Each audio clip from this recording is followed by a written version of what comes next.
Dominic ఇప్పుడు ఎందుకు review? 3 రోజులు అయిపోయింది, అందరు చేసేసారు రివ్యూ, మేము కూడా చూసేసాం మూవీ అనుకోవచ్చు.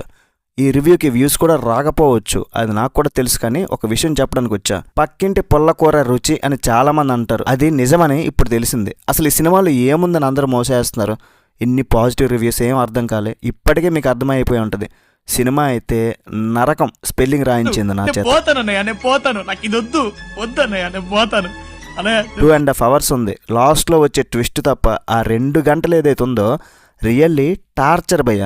రియల్గా జెన్యూన్గా చెప్తున్నా ఫ్రెండ్స్, ఈ మూవీ కానీ మన తెలుగులో ఎవరైనా తీసుంటే, ఒక పెద్ద హీరో ఎవరైనా యాక్ట్ చేసుంటే ఒక ట్రోల్ మెటీరియల్ అయిపోయేది. వాళ్ళని కూడా బాగా ట్రోల్ చేసేవారు. కానీ మన వాళ్ళకి తెలుగు మూవీస్ నచ్చవు అండ్ అదర్ లాంగ్వేజెస్ ఎలా అయినా నచ్చేస్తాయి అనేది పక్కాగా ఈ మూవీకి మరోసారి ప్రూవ్ అయ్యిద్ది. ఇది అసలు గౌతమ్ వసుదేవ్ మేనన్ డైరెక్ట్ చేసిన ఫిల్మేనా? ఆయన రేంజేనా? మమ్ముట్టి గారి రేంజేనా?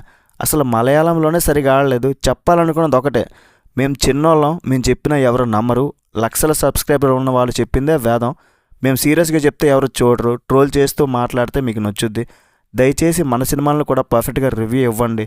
డొమినిక్ ఈ మూవీ చూశాక నాకేమనిపించిందంటే మాత్రం ఇది డొమినిక్ కాదు, మెకానిక్ షెడ్లో వేసి పడేయాల్సిన ఫిలిం, అక్కడ రిపేర్కి ఇచ్చిన బాగవన్ ఫిలిం. మన మమ్ముట్టి గారు ఈ సినిమాలో ఒక ప్రైవేట్ డిటెక్టివ్, పేరేమో డొమినిక్. సాధారణంగా డిటెక్టివ్లు అంటే గన్ పట్టుకొని విలన్లను వేటాడతారు. కానీ ఇక్కడ మనోడు ఒక లేడీస్ పర్స్ పట్టుకొని తిరుగుతుంటాడు. ఆ పర్సులో ఏముంది, అది ఎవరిది అని తెలుసుకోవడమే పెద్ద టాస్క్.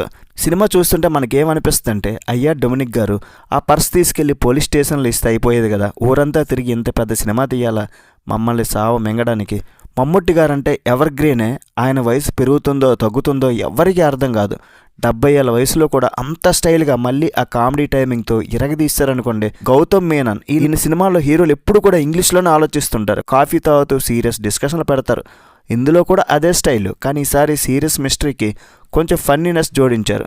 సాధారణంగా ఇన్వెస్టిగేషన్ అంటే సీరియస్గా ఉండాలి, కానీ ఇక్కడ డొమినిక్ చేసే పనులు చూస్తే మనకు సరదాగా అనిపిస్తుంది, కానీ ఆల్మోస్ట్ చిరాకు అనిపిస్తుంది అనుకోండి.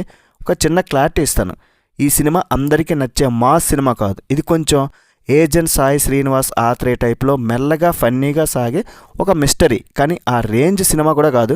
జస్ట్ ఆ ఏజెంట్ సాయి శ్రీనివాస్ ఆత్రేయ ఆ టైప్ అని చెప్పాను. మరి ఎవరికి నచ్చుద్ది? మీకు మమ్ముట్టి అంటే ఇష్టమైతే, సీరియస్ థ్రిల్లర్స్ కంటే కొంచెం నవ్వుతూ చూసే క్రైమ్ స్టోరీస్ ఇష్టమైతే, ఖాళీగా ఉండి ఒక పర్స్ కోసం మనిషి ఎన్ని తిప్పలు పడ్డాడో చూద్దాం అనుకుంటే, మీకు ఓపిక ఉంటే ఈ సినిమానైతే ట్రై చేయండి. నా వల్ల ఇది కాలేదు.